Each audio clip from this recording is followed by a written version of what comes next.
Gadhinglaj urban cooperative bank limited Gadhinglaj यांचा अमृत महोत्सव सांगता समारंभ आज उत्साहात आणि सर्वांच्या उपस्थितीत पार पडला। श्री जडसिद्धेश्वर बेलबाग आश्रमचे स्वामीजी यांच्या शुभ हस्ते बँकेच्या विविध हॉल आणि केबिनचा शुभारंभ करण्यात आला। त्यानंतर बेलबाग येथील हॉल येथे भव्य कार्यक्रम पार पडला। यावेळी मोठ्या संख्येने सभासद, बंधू भगिनी आणि हितचिंतक उपस्थित होते। त्यानंतर आलेल्या सर्व पाहुण्यांसाठी स्नेहभोजनाचे आयोजन करण्यात आले होते। आजच्या या कार्यक्रमाचा आढावा घेतला ते निकिता यांनी।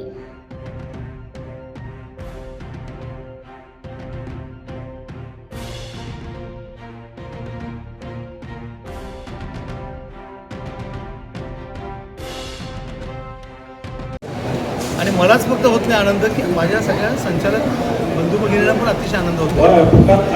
आज या संचालक मंडळात महत्त्वाची अतिशय आनंदाची गोष्ट म्हणजे संस्थापक चेअरमनांचे चिरंजीव राजूअण्णा गद्दे आहेत। मी संस्थापक त्यांचा नातू आहे। मलिंगण्णा कोल्हापुरेंचे चिरंजीव इथे आमचे संचालक मंडळात आहेत।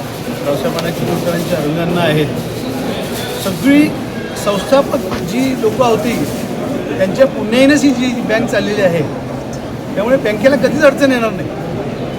अतिशय पुण्यवान लोकांनी बँकेची स्थापना केलेली आहे आणि त्याचा वारसा आम्ही चालवला आहे।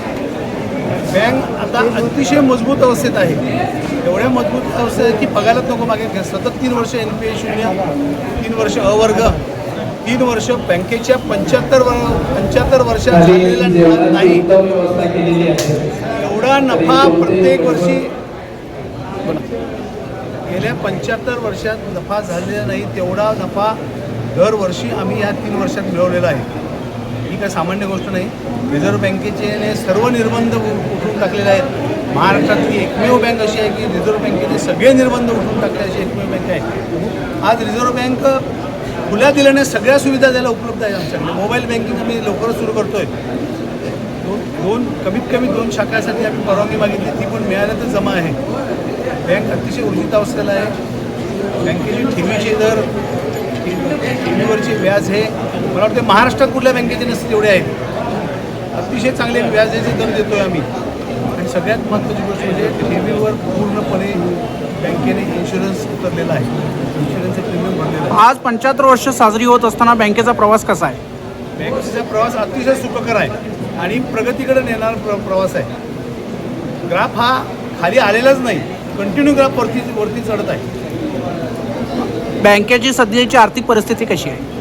बँकेत मी सांगितलं की आज 221 कोटीची ठेवी आहे, 156 कोटीची कर्ज आहेत। बँकेचा जवळजवळ 56-57 कोटी गुंतवणूक आहे। भाग भांडवल 6.5 कोटी भाग भांडवल आहे। सामान्य आहे। आज NPA 0 आहे, दर महिन्याला NPA 0 आहे। अशी वसुलीची यंत्रणा राबवलेली आहे। त्यामुळे बँकेला कुठलाही धोका नाही आहे। बँक यापुढे चढतच जाणार आहे आणि अतिशय चांगलं भविष्य या बँकेला आहे। सभासदांना काय संदेश द्याल? सभासदांना मी एवढंच सांगतो की तुम्ही जो विश्वास आमच्यावर दाखवला, 3 वर्षात आम्ही पूर्ण विश्वासाला पात्र ठरलो आहोत। बँक ऊर्जित अवस्थेला आणली। बँक आता शेड्यूल बँकेकडे वाटचाल सुरू आहे आणि जास्तीत जास्त सभासदांनी बँकेवर ठेवी ठेवून किंवा चांगली कर्जदाराने पण बँकेची कर्ज घेऊन बँकेला उपकृत करा।